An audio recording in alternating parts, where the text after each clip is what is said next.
আসসালামু আলাইকুম বন্ধুরা, আজকে আমি আপনাদের চিকেনের একটা রেসিপি শেয়ার করছি। এখানে আমি 3টা চিকেনের পিস নিয়েছি, এগুলো রোস্ট পিস করা। এগুলোকে আমি সুন্দর করে ধুয়ে পরিষ্কার করে নিয়েছি। আর অবশ্যই আমি এগুলোকে মাঝখান দিয়ে কেটে নিব, এভাবে একটু কেটে নিব, তাহলে মশলাটা ভালো করে ভিতর ঢুকবে। যেহেতু এটা আমি ম্যারিনেট করে তারপর আমি কাজটা করব, তো আমি যেসব উপকরণ দিয়ে আপনাদের আজকের রেসিপিটা দেখাচ্ছি মনোযোগ দিয়ে দেখবেন। জাস্ট মাঝখান দিয়ে একটু একটু করে আমি ফেলে দিলাম, কিছুই না, মশলাটা ঢোকার জন্য এখান দিয়ে। আর এখানে হচ্ছে আমি ফার্স্টেই দেখে দিচ্ছি, আমি এইটার সাথে লেবু মিক্সড করে নেব। লেবু একটু বেশি পরিমাণে দেব, লেবু রসটা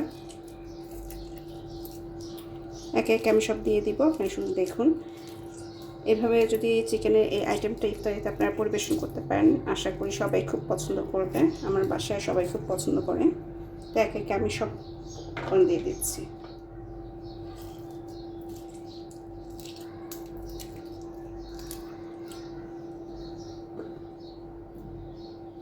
দিয়ে দিলাম সয়া সস। আমি ভালোভাবে মাখিয়ে নিব, শুধুমাত্র এই দুটো উপকরণ ভালোভাবে আমি আগে মাখিয়ে নিব। একটু সস দিয়ে দিচ্ছি সাথে।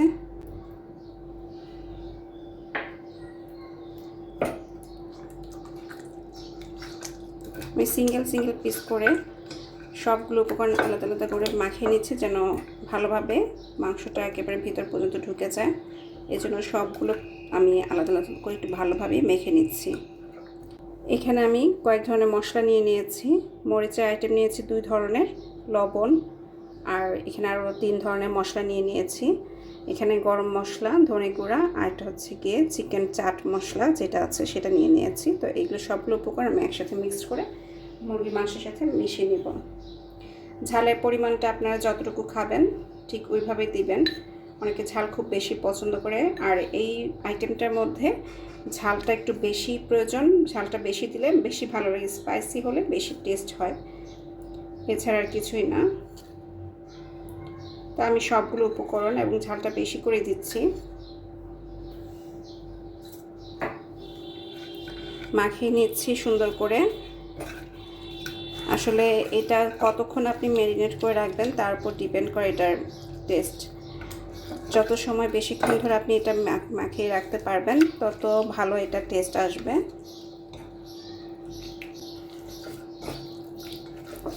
যাই হোক, আমার এটা কিন্তু মাখানো হয়ে গেছে। এখন আমি এটাতে আরও কিছু উপকরণ অ্যাড করে দিচ্ছি। গোলমরিচের গুঁড়া, এখানে আমি সাদা গোলমরিচের গুঁড়ো নিয়েছি, তবে চেষ্টা করবেন কালো গোলমরিচের গুঁড়াটা ইউজ করার জন্য। আমার বাসায় ছিল না, এই জন্য আমি সাদা গোলমরিচের গুঁড়াটা ইউজ করলাম। টেস্টিং সল্ট হালকা অল্প পরিমাণে ইউজ করবেন। লবণের পরিমাণে কিন্তু বুঝে দিতে হবে, কারণ আপনি যেহেতু এখানে লবণ সয়া সস ইউজ করা হয়েছে, সেজন্য এখানে কিন্তু লবণের পরিমাণটা আপনাকে অবশ্যই বুঝে ইউজ করতে হবে, কোনোভাবে কিন্তু বেশি হওয়া যাবে না। এখানে একটু আমি সরিষার তেল মাখিয়ে নিচ্ছি।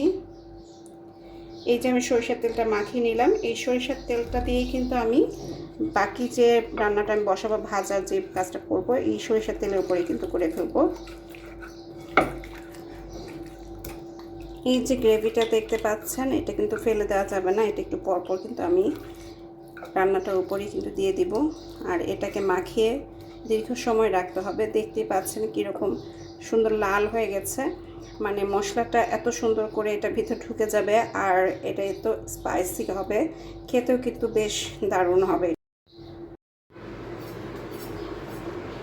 চিকেনের এই ম্যারিনেটটার সাথে আমি অল্প কিছু পরিমাণে দেখতে পাচ্ছেন আদা আর রসুন ইউজ করব। আদা রসুনটা অবশ্যই ইউজ করতে হবে। আদা রসুনটা ইউজ করে এটাকে সুন্দর করে আমি মাখিয়ে কিছুক্ষণ রেখে দিব। চিকেনটা কিন্তু যদি আপনারা অনেক সময় ধরে ম্যারিনেট করে রাখতে পারেন সেক্ষেত্রে বেশি ভালো হয়। সর্বনিম্ন আপনি যদি 2 ঘন্টা করে রাখতে পারেন এই ম্যারিনেটটা, সবচেয়ে বেশি বেস্ট হয় আর কি। যাই হোক, আমার সব মশলা মাখানো শেষ হয়ে গিয়েছে। এখন এটাকে আমি সুন্দরভাবে ঢেকে 2 ঘন্টার মতো আমি সংরক্ষণ করে রাখবো।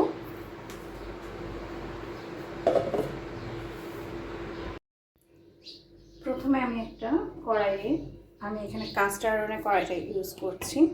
তো আপনারা যে কোনো ফ্রাই প্যান ইউজ করলে চলবে। তো এখানে আমি সামান্য পরিমাণে তেল দিয়ে দিলাম। আর আমার 2 ঘন্টা ধরে ম্যারিনেট করে রাখা যে চিকেনগুলো, এগুলো আমি এখন এখানে ভেজে নেব। খেয়াল রাখতে হবে এই চিকেনটা লো হিটে ভাজতে হবে। তো আমি এখানে চিকেনগুলো দিয়ে দিলাম।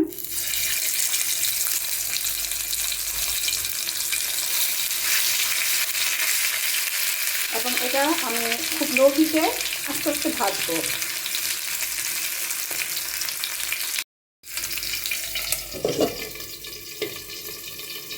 এটা যতটুকু সম্ভব লো হিটে রেখে একটু সময় নিয়ে ভাজতে হবে, তাহলে এটার ভেতর থেকে সেদ্ধটাও হবে আর খেতেও বেশ ভালো লাগবে, সফট থাকবে ভেতর থেকে।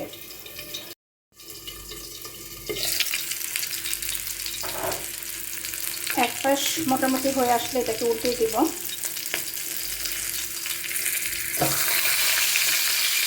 কি সুন্দর একটা কালার চলে এসেছে, আপনারা দেখতে পাচ্ছেন।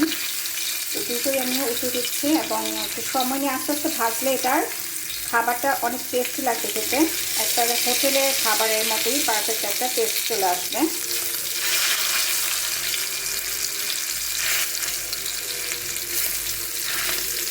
আপনারা বাসায়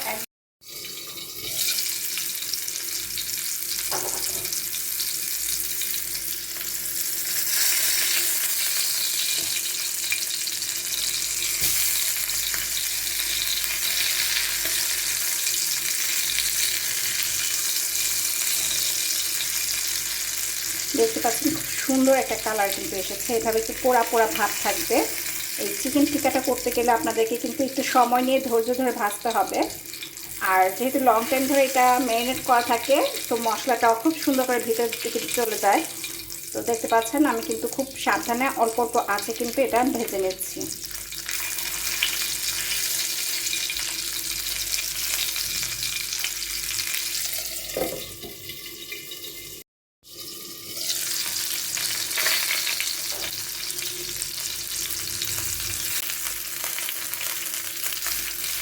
মাশাআল্লাহ, আমার চিকেন টিক্কা কিন্তু পারফেক্টলি হয়ে গেছে। তো এই পর্যায়ে আমি এগুলো নামিয়ে নেব।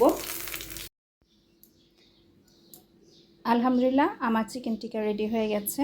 তো দেখতে পাচ্ছেন কত মজাদার সুন্দর একটা চিকেন টিক্কা আমি রেডি করেছি। তো আপনারা যারা পছন্দ করবেন বাসায় অবশ্যই এটা ট্রাই করে দেখবেন।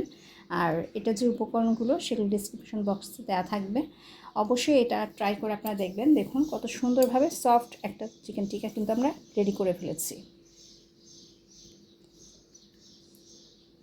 মাংসটা দেখতে পাচ্ছেন কত সুন্দর করে কিন্তু চামচের আগায় চলে আসলো। পারফেক্ট।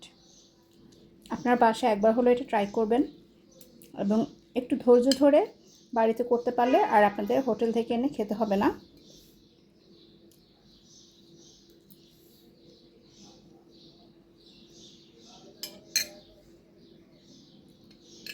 আমার রেসিপিগুলো যদি আপনাদের ভালো লেগে থাকে, আপনারা অবশ্যই আমার চ্যানেলটা সাবস্ক্রাইব করে রাখবেন, লাইক কমেন্ট এবং শেয়ার করে দিবেন। এবং নেক্সট ইনশাল্লাহ নতুন নতুন আরও সুন্দর সুন্দর ভিডিও আপনাদের জন্য নিয়ে আসবো। দোয়া করবেন।